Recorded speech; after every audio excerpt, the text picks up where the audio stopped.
sini hadir lengkap, dan juga teman-teman anggota Dewan Pengupahan dari seluruh daerah dan juga dari seluruh Indonesia yang hadir melalui online.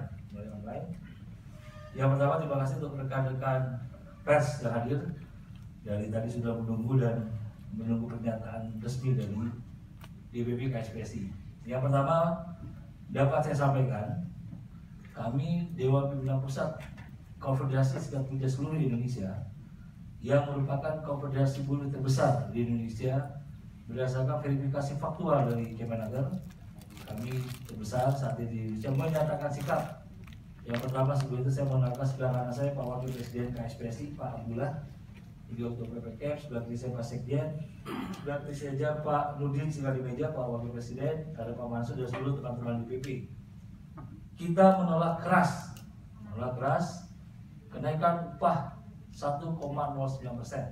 Jadi sikap tegas KSPSI dalam posisi kami hari ini menyatakan dengan tegas menolak dengan keras pengaturan formula upah dengan menggunakan PP nomor 36 tahun 2021.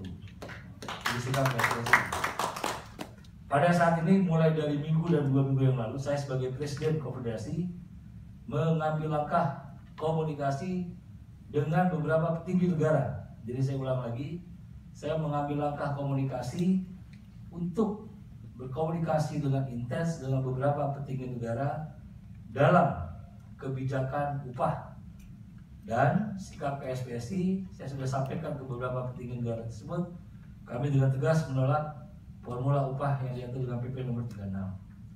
Karena itu kami menegaskan dan menginstruksikan kepada seluruh anggota Dewan Pengupahan baik di tingkat nasional sampai tingkat kota kabupaten berjuang keras dan semaksimal mungkin untuk berjuang upah layak untuk buruh di wilayah masing-masing. Dan juga yang kedua, kalau perjuangan tidak maksimal, kami menginstruksikan tidak perlu menandatangani berita acara pada saat sidang di Dewan Pengupahan di wilayah masing-masing.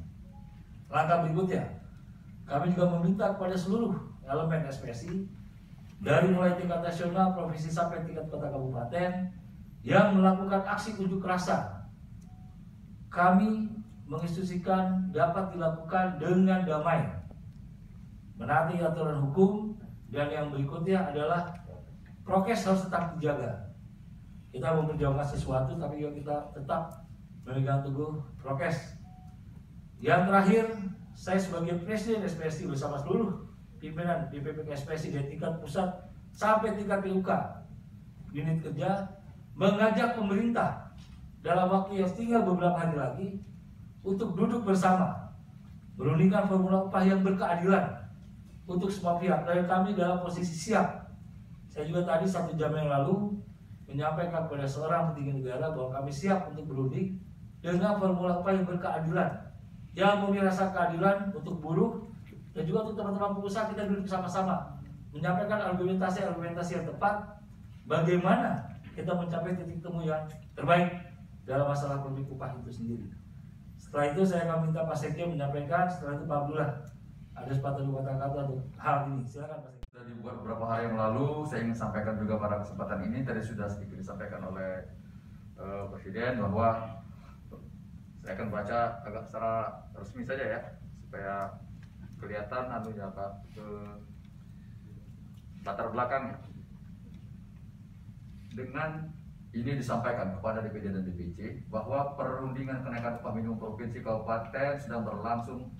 Berbagai kendala dan perbedaan persepsi terjadi, khususnya dari serikat pekerja serikat buruh, karena kenaikan upah minimum menggunakan formula sebagaimana diatur di dalam PP 36 tahun 2021. Penerapan aturan ini mengakibatkan besaran kenaikan upah sangat kecil, bahkan di daerah tertentu kenaikan upah minimum tidak ada sama sekali. Hal tersebut dirasakan tidak adil oleh pekerja karena harapan satu-satunya untuk saat ini adalah kenaikan upah. Menyikapi hal tersebut, Dewan Pimpinan Pusat Konfederasi Serikat Pekerja seluruh Indonesia dengan ini menyampaikan hal-hal sebagai berikut. 1. Agar anggota Dewan Pengupahan dari unsur KSPSI melalui DPD dan DPC KSPSI berupaya memperjuangkan kenaikan upah minimum tahun 2022 secara maksimal.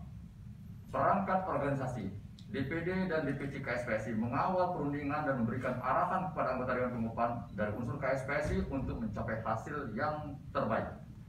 Unjuk rasa dalam rangka memperjuangkan kepentingan anggota dilakukan secara damai, mengikuti ketentuan dan protokol kesehatan sesuai dengan kondisi masing-masing daerah. Ini instruksi kami ke daerah, tadi sudah ditambah oleh Bung Presiden, diantaranya menolak dengan keras formula yang dilakukan saat ini. Saya kira itu tambahan saya. Silakan Pak Budi. Presiden maupun Bung Sekjen tetap cukup, tapi saya ingin memberikan catatan saja kepada kita semua bahwa sesuai dengan hasil input kita, diskusi bersama Dewan Pengupahan Kabupaten Kota, Provinsi maupun tingkat nasional, kita bersepakat satu kata menyatakan bahwa menolak formula PP 36 tahun 2021 dengan parameter yang sangat-sangat tidak rasional dan reasonable, tidak mengarah kepada sebagaimana amanat undang-undang baik omnibus maupun undang-undang dasar 1945 yang dinyatakan bahwa setiap warga negara berhak atas pekerjaan dan penghidupan yang layak bagi kemanusiaan dengan parameter ada upah terbawah dan upah tertinggi. Dengan demikian maka untuk tahun 2021-2022 yang ditetapkan oleh pemerintah kisaran pada angka 1,69% sangat-sangat tidak adil, dan yang dari forum hari ini menyatakan satu kata, menolak formula PP 36. Saya pikir itu. Terima kasih banyak. Silakan. Ini kami tetap ingin menggunakan undang-undang yang lama sebetulnya, karena pada posisi Undang-Undang Cipta Kerja ini masih belum inkrah. Bahwa KSPSI bersama seluruh teman-teman, ada Gekarnas dan beberapa serikat wilayah mengajukan judicial review ke Mahkamah Konstitusi. Artinya turunannya dari Undang Cipta Kerja itu, menurut kami, pandangan hukum kami, bahwa itu belum berlaku karena belum inkrah, karena masih dalam posisi digugat sekarang, dalam posisi sudah berlangsung sidangnya. Kami tetap menganggap 60 item kebutuhan buruh itu yang dihitung dengan survei kehidupan layak. Itu yang lebih adil. Kita bentuk tim sama-sama, bersama, sama-sama melihat dan meninjau kebutuhan buruh itu sampai di titik berapa. Nah, ketika posisi begini, kami tetap membuka pintu. Ada beberapa teman-teman di pengusaha misalnya, ada yang mengalami kesulitan. Itu mereka bisa berunding di tingkat bipartit, di tingkat di bawah, karena yang tahu persis dari tingkat BUK.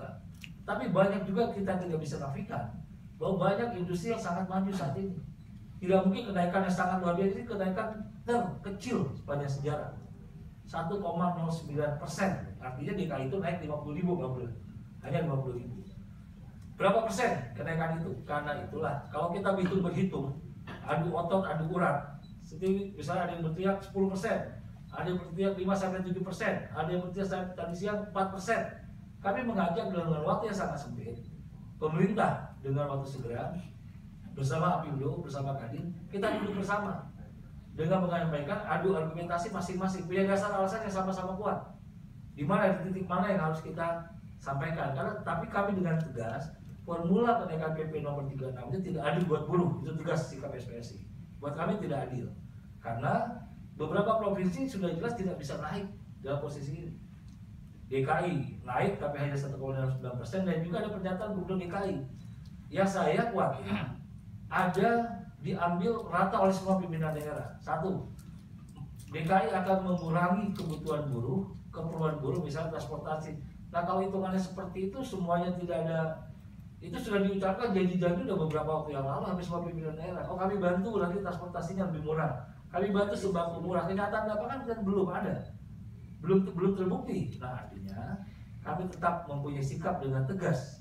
Kami mengajak pemerintah dalam waktu yang tinggal beberapa hari lagi, karena aksi-aksi buruh semakin sangat masif di bawah. Jadi kalau Mas tanya berapa persen SPSI yang idealnya, dan semuanya tentu kita ingin idealnya pasti 10%. Lalu ada yang bilang 7%. Semua punya perhitungan masing-masing. Tetapi kita bisa duduk bersama, kita temukan dulu formulanya nih. Karena kita menolak PP nomor 36, kita duduk bersama apa alasan pemerintah. Hitungannya seperti apa 1,09%. Parameternya apa? Karena buat saya sendiri saya nggak jelas. Kok bisa 1,9%? Sedangkan inflasi berapa persen? Pertumbuhan ekonomi 7%. Nah, ini kan jadi semuanya kita menghitung di angka ya, idealnya. Di hitungan kami 5-8% misalnya, dengan hitungan itu harusnya keluar angka segitu. Tapi nyatanya yang keluar angka 1,09%. Nah, parameternya yang mana yang diambil? Pertumbuhan ekonomi dengan inflasi atau ada parameter yang lainnya? Nah, ini yang mesti kami tanyakan kepada pemerintah langsung. Kalau alasannya ini karena lagi masa perbaikan dan pandemi, perbaikan ekonomi di kondisi yang tahun kedua pandemi ini, masih cukup beralasan atau gimana teman-teman? Ketidakrelevanan ini kita baru bisa lihat lagi. Kan saya sampaikan tadi, industri farmasi luar biasa majunya. Semua industri ada, jadi tidak semua industri terpukul dalam pandemi ini. Kita mesti fair-fairan. Ada industri yang bangkit, ada industri, misalnya industri tambang saja, itu lagi bangkit sekarang. Industri farmasi tentu kita tahu semua sedang sangat bangkit. Loh, kalau semua dipukul rata dengan seperti itu, tentu nggak adil buat buruh. Karena itulah kami mengajak pemerintah, khususnya Menaker bersama seluruh stakeholder, semua stakeholder, kita pengusaha, serikat buruh dan pemerintah duduk bersama. Kenapa kami menolak formula ini? Karena kami menemukan perhitungan seperti ini. Nah, kalau pemerintah beranggapan loh kita nggak mau ini karena ada hal ini, nggak bisa ketemu kalau kita nggak langsung ketemu. Di Dewan Pengupahan Nasional KSPSI sudah mengambil sikap tegas, saya menginstruksikan di tingkat DPNAS mundur pada saat itu, tidak menyetujui formula ini. Saya tanya DPNAS hadir tidak pada saat pengambil keputusan. Soal PP tidak, kami KSPSI tidak hadir. Itu jelas. Confirm bahwa kami KSPSI tidak ikut ambil bagian dalam penentuan formula tersebut. Selain tuntutan, berarti langkah apa lagi yang akan dilakukan konkretnya gitu, Pak? Apakah akan bertemu dengan Presiden atau Menteri Tenaga Kerja atau pihak lain begitu untuk pengurusan upah ini? Saya tidak bisa menyampaikan pada kesempatan ini, tapi saya sudah menyampaikan 2 minggu terakhir saya melakukan komunikasi intens dengan beberapa petinggi negara,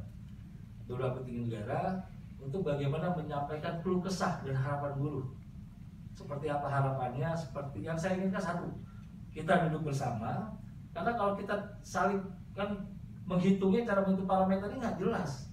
Sampai hari ini Kemenaker tidak menjelaskan bagaimana ketemu angka 1,09%. Sampai sekarang tidak dijelaskan 1,09% ini apa? Pertumbuhan ekonomi, inflasi atau apa? Kan harus dijelaskan ke publik. Sampai hari ini kami nggak dengar. Apa alasan satu ketemu angka itu dulu lah saya ingin jelaskan Kemenaker. Sampai hari ini belum jelas angka itu keluar dari mana, perhitungannya seperti apa. Karena kalau dengan inflasi, pertumbuhan ekonomi dan berbagai parameter, hitungan kami 5 sampai 6 sampai 7%. Itu hitungan kami. Ada juga menghitung teman-teman media 4% minimal. Bahkan pengamat ekonomi minimal 3,5 sampai 5% itu pengamat ekonomi yang netral dari semua. Nah itu berarti 1,09 ini hitungannya siapa yang saya ingin tanyakan? Parameternya itu apa? Apa yang dijadikan dasar hingga ketemu angka itu? Kami ingin dari 2 hari lalu saya tanya ke Kemenaker, ketemu angkanya di mana? Kita bisa berargumentasi bersama-sama dengan data yang ada, kita siap. Ada tambahan? Ya, bahwa sesuai dengan ketentuan bahwa penetapan upah minimum provinsi adalah insya Allah paling lambat tanggal 20 besok, tanggal 19, dimana ketemu hari Minggu, hari ini lah. Tidak menutup kemungkinan nih hari ditangguhkan, mungkin besok Senin sudah ditetapkan. Dengan demikian, ketika pemerintah tidak sensitif tentang ini, sudah tentu akan lebih keluar lebih dulu tentang penetapan upah minimum itu pusat untuk provinsi. Adapun kabupaten kota akan ditetapkan paling lambat tanggal 30 yang akan datang. Dengan demikian masih ada durasi waktu. Kalau ini hari tanggal 19, 10 hari. Durasi waktu 10 hari inilah barangkali apa yang diharapkan oleh Bu Presiden untuk melakukan satu dialog. Dengan harapan pada waktu penetapan upah minimum kabupaten kota betul-betul ada kontribusi pikiran kita, aspirasi kita, dan keterlibatan dialog dengan kita. Dengan demikian akan menghasilkan sesuatu yang dirasa adil. Adapun upah minimum provinsi, saya pikir yang biasanya memberlakukan adalah khususnya DKI. DKI memang tidak ada upah minimum kabupaten kota. Adapun di tempat provinsi yang lain sudah tentu yang sangat ditunggu adalah upah minimum kabupaten kota, kecuali kalau kabupaten kota yang tidak memiliki dewan pengupahan, mau tidak mau penetapannya upah minimum provinsi. Tapi yang kami tahu sesuai dengan catatan hanya DKI Jakarta yang menunggu upah minimum provinsi. Dan demikian masih ada waktu kurang lebih sekitar 10 hari untuk melakukan dialog sebagaimana yang diharapkan oleh Bu Presiden. Kami pikir itu catatan.